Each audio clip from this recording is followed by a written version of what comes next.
Ch.4 The two ways, behold, I set before you the way of life, and the way of death. Jeremiah 2:1-8. The bewitching flower of crime grows by the shadow of liquor and the orgy. The wild vermin and the writhing reptile make their nest by the shadow of the nubile foliage of passion. In the middle of all the revelry and the bacchanalia, Beelzebub learned to gamble with a great amount of money. In reality, money and the original sin are coexistential, both are the tragedy of the human.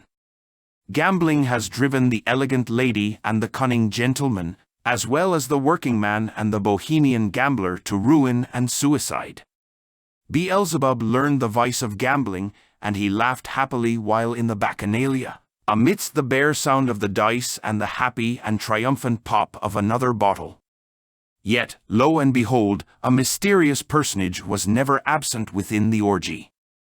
This ominous personage with a sinister face was wearing a black tunic of Arcadian style, and great rings of gold were always shining in his ears. What mystery was surrounding this sinister personage? Was he perhaps a genie of the light who came from remote spheres?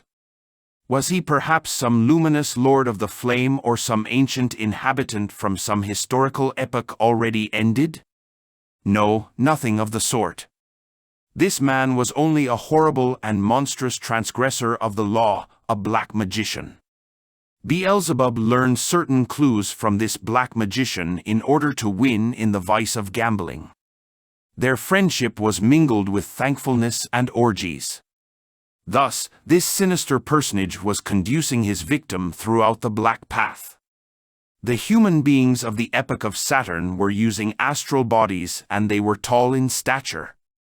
At that time, our actual human bodies were only germs which had the possibility of unfolding. The present human intimates, spirits, were just virginal sparks who were animating the mineral kingdom. But Beelzebub was a human being of that epoch because he had a being, and he knew that this being was within him. If Beelzebub had followed the narrow and straight way which leads towards the light, he then would have become a lord of the mind, a son of the fire, like his most beloved friends. However, liquor, pleasure, gambling and fornication with its exotic flowers of malignant and seductive beauty were hypnotizing the weak, and taking him into the abyss. This is how Beelzebub became an intimate friend of this sinister personage, who with his miraculous clues was leading him triumphantly in the vice of gambling. Sadly enough, one day Beelzebub was finally prepared in order to receive the first initiation of black magic within a tenebrous temple. His master had made ineffable promises to him. He spoke to him a lot of love and justice, therefore doubting him was impossible, especially when he was always guiding him triumphantly with his marvelous secrets in the vice of gambling. Likewise, in this day and age, how can the students of the school of Sodom doubt the imperator of their sacred order, or of their holy rituals?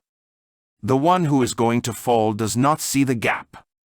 The ritual of the first tenebrous initiation that the disciple Beelzebub received in the temple is the same first ritual that the students of AMORC perform today in their room in order to receive their first degree.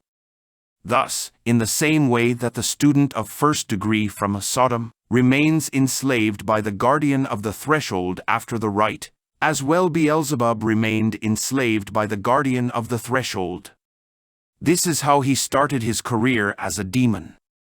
What occurs is that during the ordinary hours of sleep, Veritas, the black guru, takes the disciples of first black degree in astral body and submits them to a very curious rite, which we will now observe. The disciple goes sporadically around a table a few times, he strikes it, then he receives a brick from the hands of the initiator, who ceremoniously pronounces these words, "Underneath the devil, do not forget it."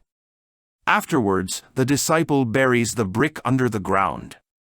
This ceremony symbolizes that the poor disciple has laid the foundation for his black fellowship, and that he now has to obey the commands of the black fraternity. Afterwards, certain occult treatments are made upon the principal chakras of the head of this naive victim, with the goal of controlling him for the service of the Black Brotherhood.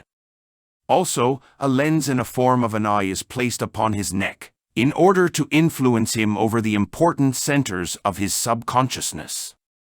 When the disciple awakes upon his bed, he does not bring back any memory of what happened in the astral plane. The black magicians have their mysticism, and they always firmly believe that they walk on the good path. No black magician believes that he walks on the evil path. The path of black magic is a broad way filled with vices and pleasures. Mariella, the great female black magician, was filled with a delectable and fatal beauty. With her enchanting voice and tender face, she was agilely and weightlessly slithering upon the soft, thick carpets of the great and splendid halls of the oldest aristocratic lineage of the European nobility. Her seductive voice was resounding in the party like a poem of love, like a kiss from the shadows, like ineffable music. She was something like the romance of a symphony of Beethoven. She was Mariella, the great black magician, the splendid lady of all the European courts. The 70 souls of the cauldron, with their gray hair, were resembling something like a garden of white daisies among perfume, silk, and the swallow-tailed coats of the royal palaces. They were the 70 souls of the cauldron, a garden of white flowers, which were blown by a breath of death. The testament of the 70 Hellenes was a testament of darkness and death. What about you, Angela?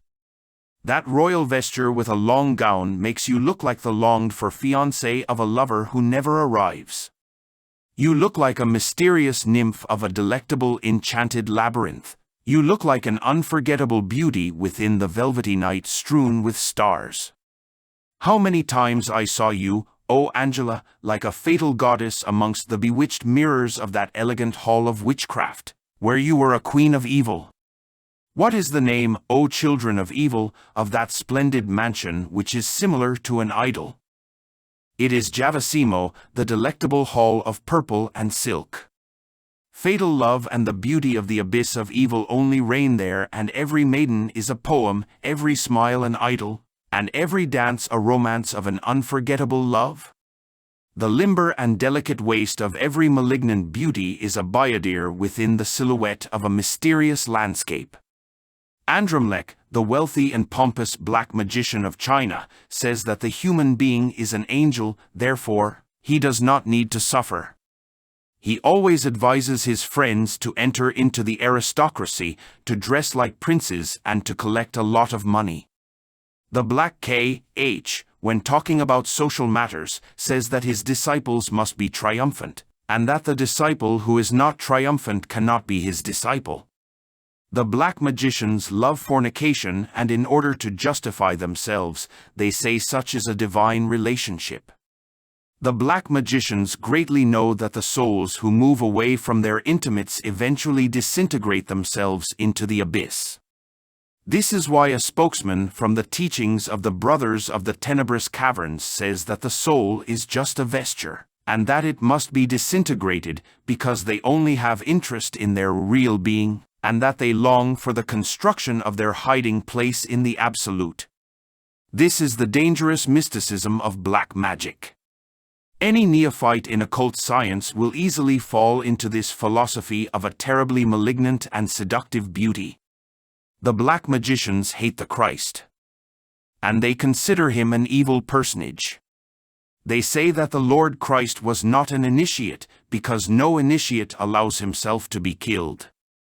With this philosophy of darkness is how the black magicians elaborate their mysticism, and filled with rejoicing, they drink, cohabit, and enjoy themselves.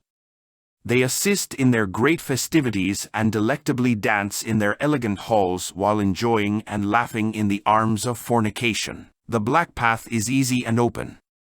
So, Beelzebub, the handsome and simpatico gallant of ancient Arcadia, was oriented in this easy and happy path. Straight is the gate, and narrow is the way, which leadeth unto light, and few there be that find it. The path which leads unto light is filled with caltrops and thorns. Many are called and few are chosen. Matthew 7 verse 13. Therefore, the majority of souls in our terrestrial evolution are lost. The black path, filled with vices and pleasures, was the easier and more accessible path for all of them. The human evolution has failed. Only a handful of souls will be united with their intimate and will enter into the angelical kingdom. The majority of human souls will disintegrate themselves into the abyss throughout the centuries and eons, within the exterior darkness and the weeping and gnashing of teeth. Christ, the divine Redeemer of the world, came in order to publicly open the initiatic path for all of humanity. The whole Via Crucis of the divine Rabbi of Galilee is the path of the initiation, that the initiate must walk on to go towards the Golgotha of high initiation. Once there, the soul is united with its intimate and immortalizes itself and reaches the ineffable souls of Pleroma. The lethargy of impenetrable centuries weigh upon the august and sacred mysteries.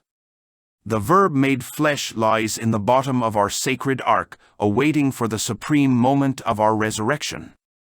The holy doctrine of the Savior of the world shines with the luminous and spermatic fiat of the first instant, and the rod of Aaron remains waiting for the footsteps of the snake. The Holy Gnostic Church is the zealous guardian of Pistis Sophia, which is the book in which all of the teachings of the divine Rabbi of Galilee are found written. The very ancient and painful path through which all of the masters of humanity have walked shines with resplendence in the bottom of all ages.